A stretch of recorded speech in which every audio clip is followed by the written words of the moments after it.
Élu, il existe une sorte de personne qui a toujours su, depuis les toutes premières années de sa vie, qu'elle était différente. Non pas différente dans les façons qui sont célébrées, non pas différente dans les façons qui lui valent l'admiration, les éloges ou le respect de ceux qui l'entourent, différente d'une manière qui n'a pas de nom clair, différente d'une manière qui lui a fait se demander, plus de fois qu'elle ne peut les compter, si ce qu'elle porte est un don ou une maladie, si cette chose qui lui fait tout ressentir, si complètement est quelque chose à honorer ou quelque chose à guérir, cette personne perçoit le poids d'une pièce dès l'instant où elle y entre. Elle absorbe l'inexprimé, le chagrin derrière le sourire, la colère sous la surface calme, le désir qui vit à l'intérieur de personnes qui n'ont jamais trouvé les mots pour lui. Elle rentre chez elle à la fin d'une journée ordinaire, épuisée par des choses que personne d'autre ne semble avoir remarquées. Elle reste éveillée aux heures entre minuit et l'aube, portant des émotions qui ne lui appartiennent pas entièrement, qui sont arrivées d'ailleurs, et se sont déposées en elle comme un sédiment dans une eau calme. On lui a dit, de manière à la fois cruelle et bienveillante, qu'elle était trop sensible, trop intense, trop ouverte, trop facilement blessée, et elle s'est demandé, dans ces moments les plus silencieux et les plus honnêtes, si les personnes qui disaient ces choses avaient raison. Elles n'avaient pas raison. Ce qu'elles regardaient, sans le langage pour le comprendre, sans la cartographie de la vie intérieure qui leur aurait permis de le voir clairement, n'était pas un défaut dans l'architecture d'une âme. Ce qu'elles regardaient était l'une des formes les plus sophistiquées et les plus coûteuses de conscience humaine qui existent. Et ce que Carl Jung a compris à travers des décennies d'observation clinique et de l'examen de soi le plus rigoureux qu'aucun psychologue ait jamais vécu, c'est que cette sorte particulière d'âme, celle qui absorbe tout, qui ressent tout, qui est brisée par des choses qui laissent les autres intactes, est aussi celle qui est capable de renaître de manière si complète, si totale, si transformative, que ceux qui en sont témoins de l'extérieur auront du mal à croire que c'est la même personne. L'empathique tombe le plus durement. C'est vrai, et ce n'est pas une petite vérité. Les chutes des personnes profondément sensibles ne sont pas des déclins polis, ce sont des dissolutions totales. Ce sont l'effondrement d'architecture entière du soi. Elles atteignent des lieux que la souffrance ordinaire n'atteint pas, et elles durent plus longtemps que quiconque ne les ayant pas vécues ne peut le croire. Mais l'empathique remonte aussi le plus fort, et c'est là la vérité cachée. La vérité que le monde ne te dit pas. La vérité que Carl Jung a passé toute sa vie à préparer le langage pour l'exprimer. Si tu regardes cela, quelque chose en toi sait déjà ce qui est décrit. Quelque chose en toi reconnaît ce territoire. Peut-être es-tu au milieu de la chute en ce moment même. Peut-être es-tu quelque part de l'autre côté, encore incertain de ce que l'expérience essayait de t'enseigner. Peut-être es-tu assez éloigné maintenant pour commencer, timidement, à discerner la forme de ce qui s'est passé. Où que tu sois, ceci est pour toi.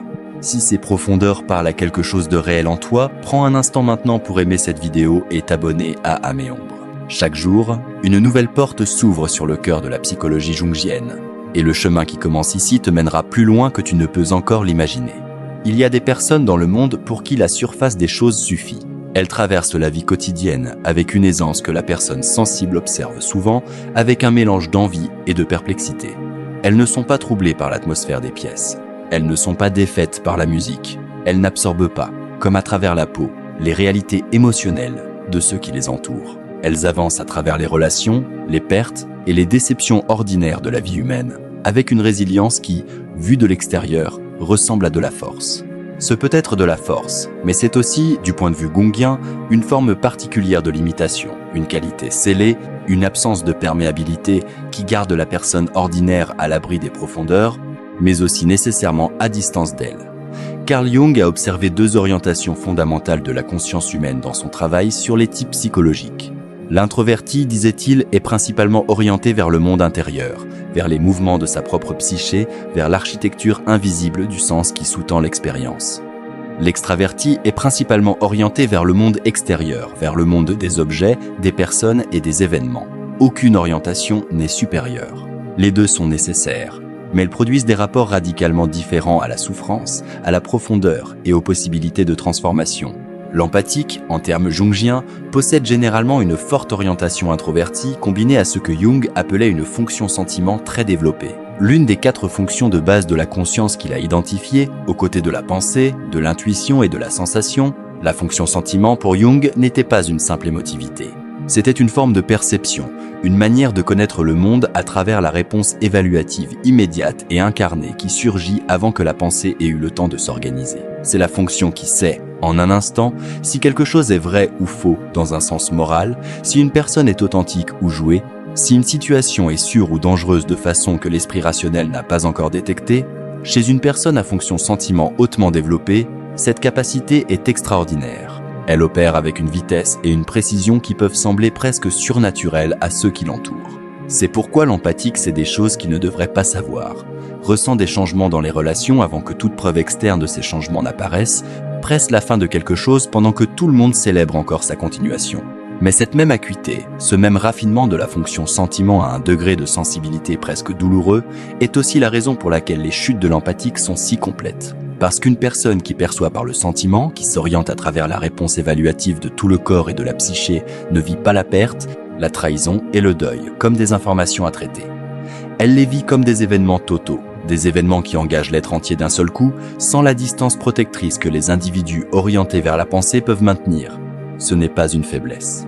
C'est le prix de la perception. Le même instrument qui permet à l'empathique de savoir ce que les autres ne savent pas est l'instrument qui le rend vulnérable de façon dont les autres ne le sont pas. Il n'existe aucune version du don qui n'inclut pas ce coup. Mais il y a une autre dimension à la forme particulière de conscience de l'empathique qui est encore plus centrale dans la compréhension jungienne de pourquoi il tombe si durement et pourquoi, dans la chute, quelque chose d'essentiel se prépare. Jung a introduit le concept d'inconscient personnel. Cette couche de la psyché qui se trouve juste sous le seuil de la conscience, contenant tout ce qui a été vécu mais pas pleinement traité, tout ce qui a été ressenti mais pas pleinement exprimé, tout ce qui a été su mais repoussé parce que l'esprit conscient le trouvait trop douloureux, trop menaçant ou trop perturbant pour l'accueillir. Chaque être humain possède un inconscient personnel, mais la relation entre l'inconscient personnel et l'esprit conscient varie énormément d'une personne à l'autre. Chez la plupart des gens, la frontière entre les deux est relativement solide. Le mur tient. Le matériel qui vit dans l'inconscient reste dans l'inconscient et l'esprit conscient peut fonctionner dans le monde ordinaire sans trop de perturbations venues des profondeurs. Chez l'empathique, ce mur est plus mince. C'est le fait jungien central de la psychologie de l'empathique. Non pas une métaphore, mais une description fonctionnelle de la façon dont sa psyché opère réellement. Le matériel inconscient appuie contre le mur avec une plus grande intensité. Le seuil entre ce qui est connu et ce qui ne l'est pas encore est plus perméable. La distance entre les profondeurs et la surface est plus courte. Cette minceur est ce qui rend la vie de l'empathique si riche et si difficile en même temps. C'est pourquoi il est touché par des choses qui ne touchent pas les autres. Pourquoi il rêve en images vives, superposées et symboliquement denses, tandis que d'autres disent ne rien rêver ou ne rêver que de fragments ordinaires et vagues. Pourquoi ses intuitions arrivent avec la force de la certitude. Pourquoi il est capable d'un travail créatif d'une profondeur extraordinaire, d'un travail qui semble puiser à des sources plus profondes que l'esprit conscient individuel, à partir du vaste réservoir de l'inconscient collectif que Jung a identifié comme la strate la plus profonde de la psyché, partagée par toute l'espèce humaine, et c'est aussi pourquoi, lorsque la vie délivre l'un de ces grands chocs, la trahison qui ne pouvait être prévue, la perte qui n'a pas de consolation, l'effondrement d'une relation qui était le centre de tout, le mur cède simplement. L'inconscient inonde le conscient. Tout ce qui était maintenu sous le seuil surgit d'un seul coup. Les chagrins accumulés, les désirs inexprimés, les blessures d'il y a des années, qui n'ont jamais été pleinement guéries, parce qu'il n'y avait jamais tout à fait assez d'espace pour les laisser être ressentis complètement. C'est la chute de l'empathique. C'est à quoi elle ressemble de l'intérieur. Et c'est pourquoi elle ne ressemble à rien de ce que ceux qui ne l'ont jamais vécu peuvent imaginer adéquatement. Tu sais cela. Tu sais ce que cela signifie d'avoir une perte qui arrive en toi, non pas comme un deuil pour un seul événement, mais comme un deuil pour toutes les pertes que tu as jamais vécues, soudainement présentes en même temps. Comme si la nouvelle blessure ouvrait toutes les anciennes blessures simultanément, comme si le temps s'effondrait. Et le toi qui souffre maintenant est aussi, d'une certaine façon, le toi plus jeune qui souffrait alors. L'enfant qui ne comprenait pas, l'adolescent qui n'était pas protégé, le jeune adulte qui aimait quelque chose qui lui a été enlevé. Tu sais ce que cela signifie de rester allongé dans le noir au milieu de la nuit et de sentir le poids de quelque chose qui n'a pas de nom uni. Une lourdeur qui ne t'appartient pas entièrement, mais que tu ne peux séparer de toi-même. Qui t'appartient, et aussi, étrangement, à quelque chose de plus grand que toi. Au chagrin des personnes que tu as aimées. À la tristesse accumulée de ceux dont tu as absorbé la douleur, sans savoir que tu l'absorbais. Tu sais ce que cela signifie d'être invité à passer à autre chose, à avancer, à cesser de ruminer, à être pratique et de ressentir, en présence de ce conseil, aussi bien intentionné soit-il, une solitude particulière qui est presque pire que la souffrance elle-même. La solitude d'être quelqu'un pour qui les consolations ordinaires ne vont pas assez loin, pour qui les profondeurs sont simplement plus profondes que celles de ceux qui essaient d'aider. Tu as passé une grande partie de ta vie à croire que cette profondeur était un problème. Carl Jung a passé toute sa vie à essayer de te dire qu'elle ne l'est pas. Dans les traditions mythologiques de culture, à travers toute l'étendue de l'histoire humaine, il y a une histoire qui se répète.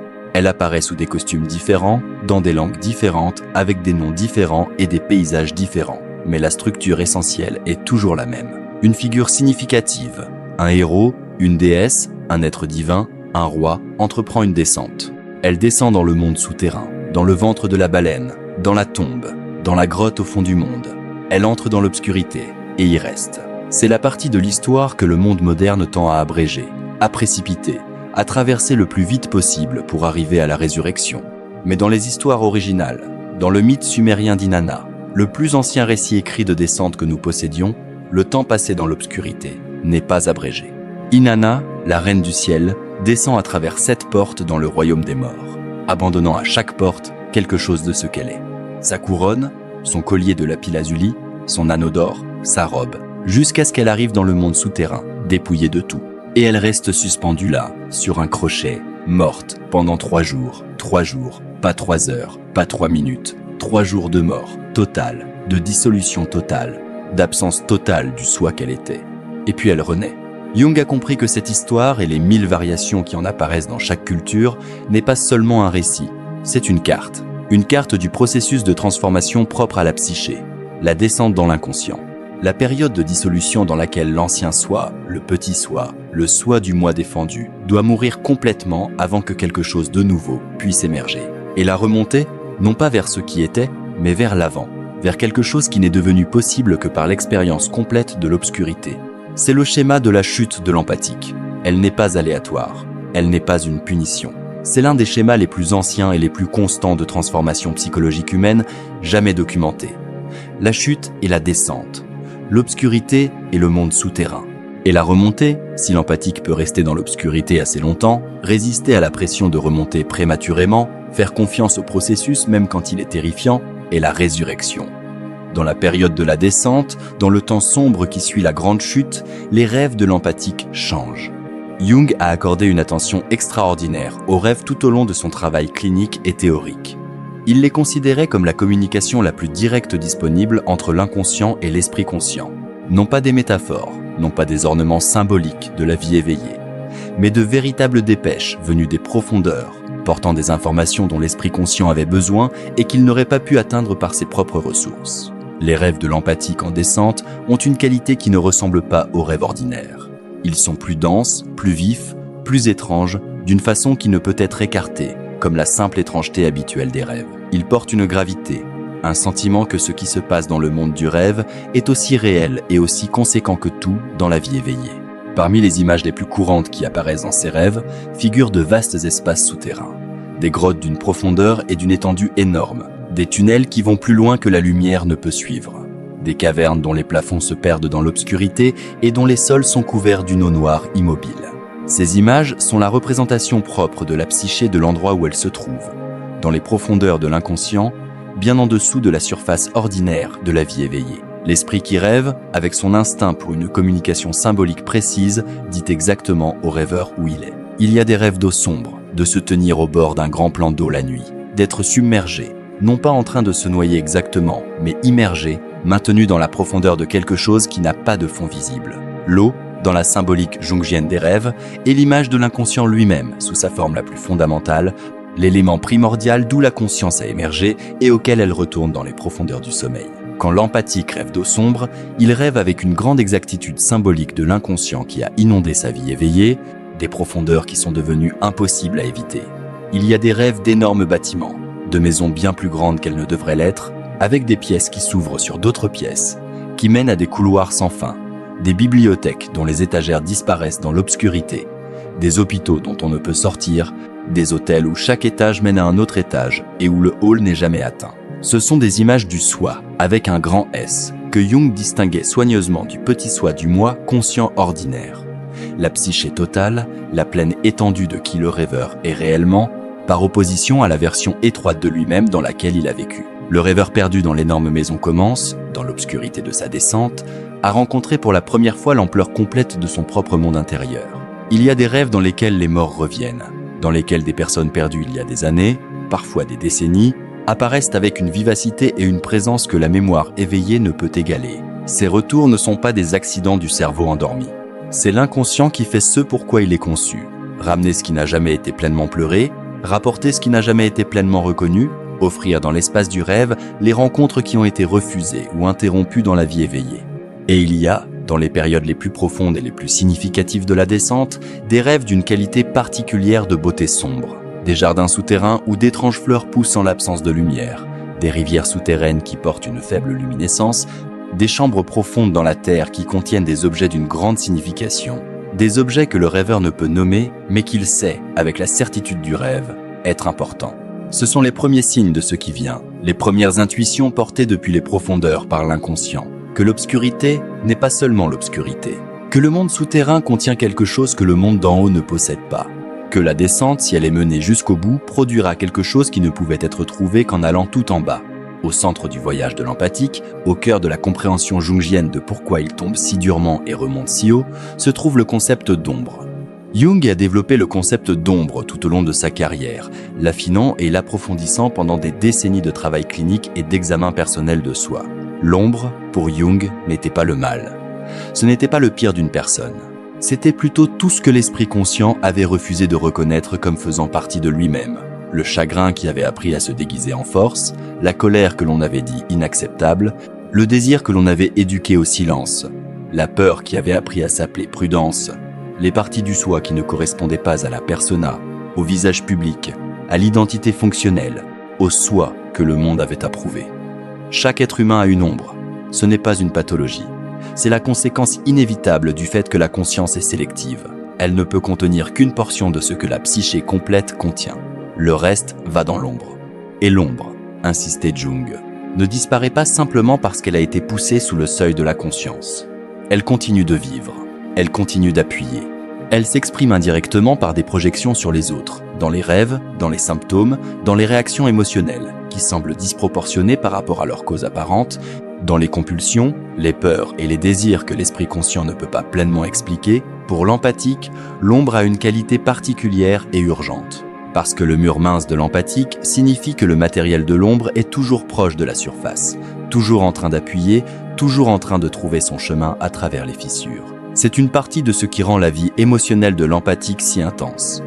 Il ne ressent pas seulement sa réalité émotionnelle consciente.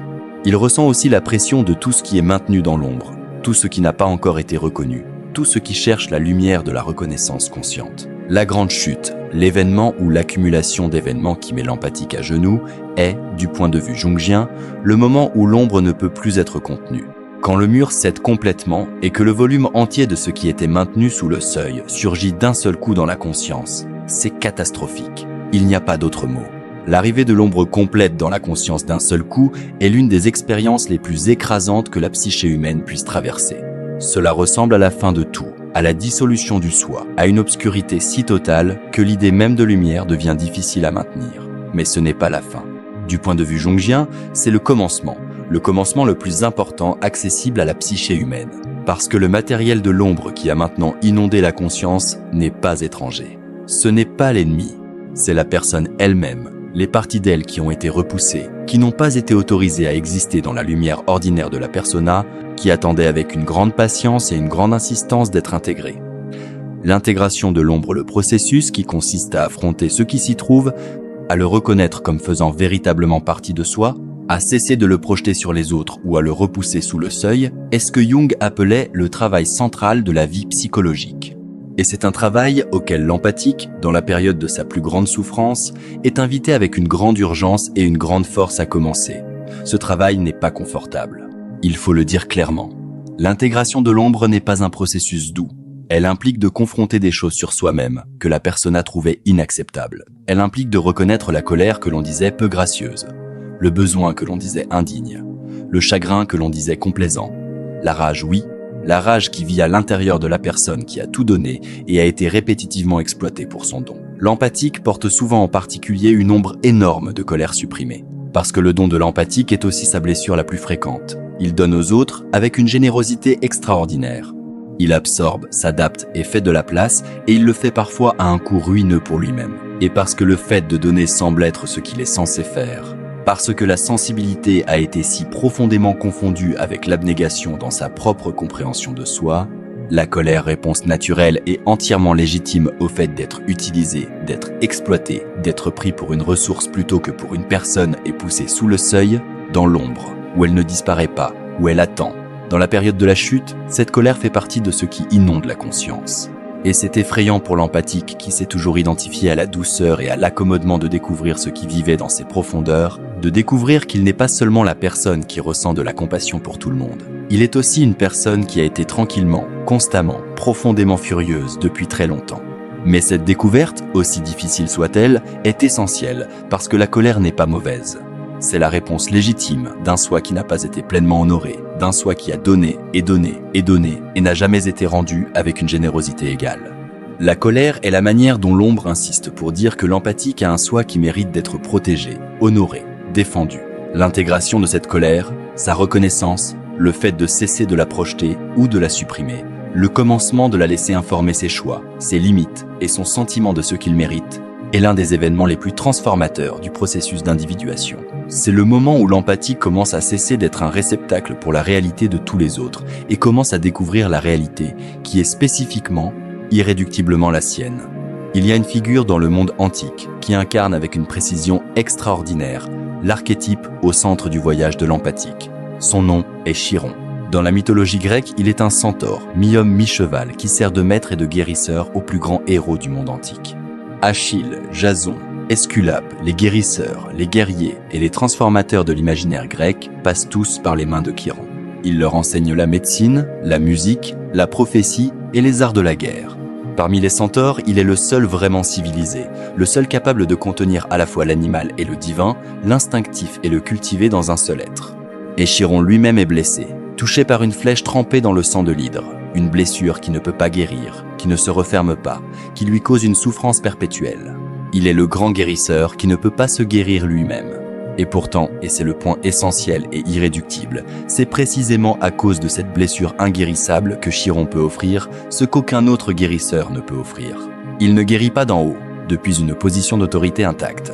Il guérit depuis à côté, depuis la place de celui qui connaît la blessure de l'intérieur, qui y a vécu, qui n'en a pas été détruit, qui a trouvé, au cœur même de la douleur continue, une manière de la transformer en service. C'est le guérisseur blessé.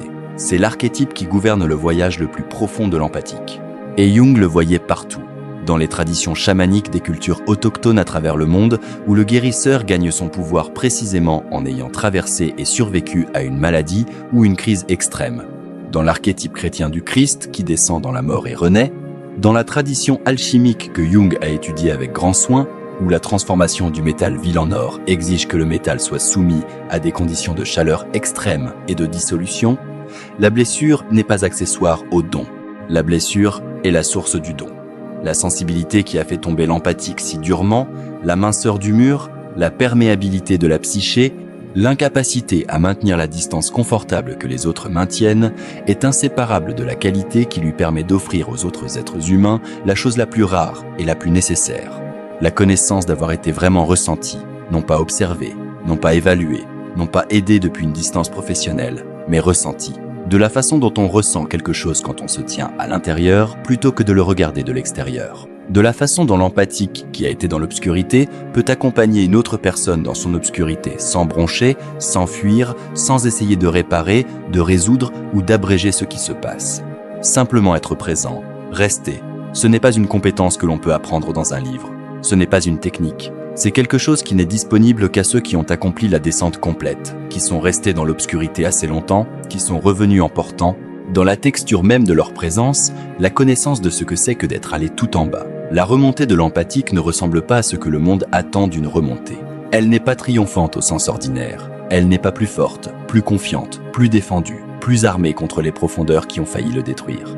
Elle n'est, d'aucune façon visible, la personne qui a mis l'expérience derrière elle et est passée à quelque chose de mieux. Elle est plus silencieuse que cela, plus calme, plus enracinée. L'empathique qui a accompli la descente complète, qui est allée tout en bas, qui est restée dans l'obscurité assez longtemps pour rencontrer ce qui y vit et qui est revenu par sa propre forme particulière de résurrection, remonte avec une qualité de présence qui n'était tout simplement pas disponible avant la chute. C'est la présence de quelqu'un qui sait, dans son corps, dans ses os, dans les registres les plus profonds de son être, qu'il peut survivre au pire. Non pas comme une proposition intellectuelle, non pas comme une histoire qu'il se raconte pour se consoler, mais comme une connaissance vécue, comme quelque chose qui ne peut être ni discuté, ni enlevé. Il remonte avec un rapport à sa propre sensibilité, complètement transformée. Cette chose pour laquelle il a passé des années à s'excuser, à essayer de la réduire, le sentiment profond, la perméabilité, l'ouverture extraordinaire à la vie intérieure des autres. Il sait maintenant ce qu'elle est réellement. Non pas une fragilité, non pas un défaut, mais l'instrument du don. Le mécanisme par lequel le guérisseur blessé accomplit son travail. Et il a appris, dans le creuset de la descente, que cet instrument exige des soins, qu'il ne peut pas être indéfiniment étendu à tout le monde dans toutes les directions sans coût, que l'empathique a un soi authentique, substantiel, irréductible, dont les besoins ne sont pas négociables. Il remonte avec des limites, pas avec des murs. L'empathique véritablement individué ne remplace pas le mur mince par un mur épais. Ce serait une autre forme de dommage, une autre forme d'incomplétude.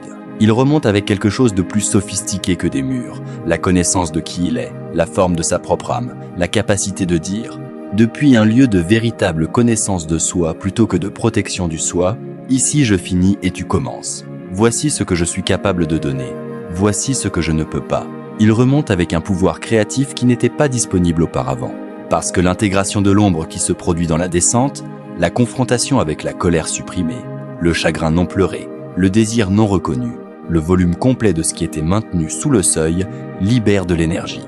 L'énergie qui était utilisée pour maintenir le mur, pour garder les parties non reconnues du soi en place. Cette énergie libérée est énorme. Et pour l'empathique, dont l'orientation naturelle va vers la profondeur, le sens et la texture complète de la vie intérieure, cette énergie devient disponible pour créer, pour apporter dans le monde, sous la forme la plus naturelle à ses dons particuliers, quelque chose qui porte la marque du voyage complet. Quelque chose qui n'aurait pas pu être créé par quelqu'un qui n'était pas allé tout en bas. Il y a un moment, il arrive différemment pour chacun, à des points différents de la remontée, où l'empathique comprend quelque chose sur sa propre histoire qu'il n'était pas auparavant équipé pour comprendre. Il regarde en arrière les pertes accumulées, les trahisons, les périodes d'obscurité qui ont duré trop longtemps, les relations qui se sont terminées de façon qui semblait à l'époque une pure dévastation, les années où la sensibilité semblait n'être qu'une blessure. Et il comprend, non pas comme une consolation, non pas comme un recadrage conçu pour rendre la douleur plus supportable, mais comme une reconnaissance authentique, que chacune de ces expériences faisait quelque chose. Non pas que les pertes étaient bonnes, non pas que les trahisons étaient justifiées, non pas que l'obscurité était méritée, mais que l'âme, son âme particulière, avec sa forme particulière et sa destinée particulière, avait exactement besoin de ces pressions, du poids spécifique de ces événements précis, pour s'ouvrir aux endroits précis qui devaient s'ouvrir, pour faire remonter le matériel d'ombre spécifique qui devait remonter, pour créer les conditions de la descente spécifique dont cette remontée particulière avait besoin. Jung a écrit, avec la précision prudente d'un homme qui avait lui-même fait ce voyage, que les événements les plus significatifs d'une vie psychologique sont rarement ceux qui paraissent significatifs de l'extérieur. L'événement que le monde voit comme une catastrophe est souvent, du point de vue de la psyché profonde, l'événement initiatique nécessaire, la fissure par laquelle la lumière ou l'obscurité entre pour la première fois, le moment où la persona qui ne pouvait finalement pas contenir le soi complet finit par céder. L'empathique qui atteint cette compréhension, qui peut regarder l'histoire complète de ses chutes et la voir, même imparfaitement, même partiellement, comme le chemin qui l'a mené là où il se tient maintenant, est arrivé à l'un des seuils les plus significatifs du développement psychologique identifié par Jung.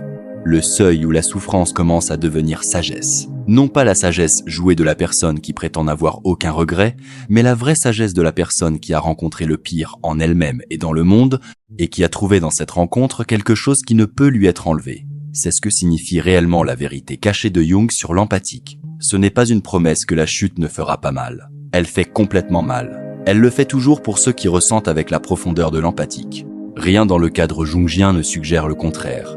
Ce n'est pas une promesse que la remontée sera facile, rapide ou linéaire. Le processus d'individuation, disait Jung à répétition, n'est jamais achevé. Le soi est toujours plus grand que ce que le moi peut pleinement contenir. Il y a toujours plus d'ombre à intégrer, toujours plus de profondeur à rencontrer, toujours plus de la psyché complète à mettre en relation avec la conscience. Ce que signifie la vérité cachée de Jung, c'est ceci. La capacité de tomber aussi complètement que tombe l'empathique est inséparable de la capacité de remonter aussi complètement que remonte l'empathique. La profondeur de l'une correspond, avec une précision qui n'est pas accidentelle, à la hauteur de l'autre. La même perméabilité qui permet à l'ombre d'inonder la conscience quand le mur cède est la même perméabilité qui permet à l'inconscient de communiquer ses richesses, ses intuitions, ses impulsions créatives, son langage symbolique, son accès direct aux sources les plus profondes du sens humain, une fois que l'intégration a commencé. L'empathique qui a accompli la descente n'est pas une version endommagée d'un empathique qui n'est pas tombé. Il est la version accomplie, la version qui ne pouvait être atteinte que par l'obscurité. Le pouvoir au centre de cette histoire, la ligne qui doit être dite, qui doit recevoir tout son poids, est celle-ci. Le monde ne brise pas l'empathique. Le monde ouvre l'empathique, et ce qui passe par l'ouverture n'est pas la blessure. C'est la chose que la blessure protégeait toujours.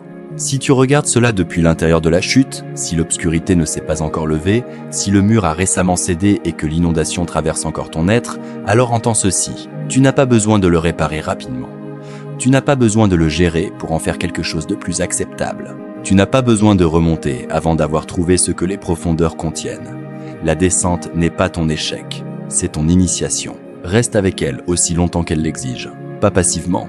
Le travail d'intégration de l'ombre est un travail actif, un travail intérieur, du type le plus exigeant.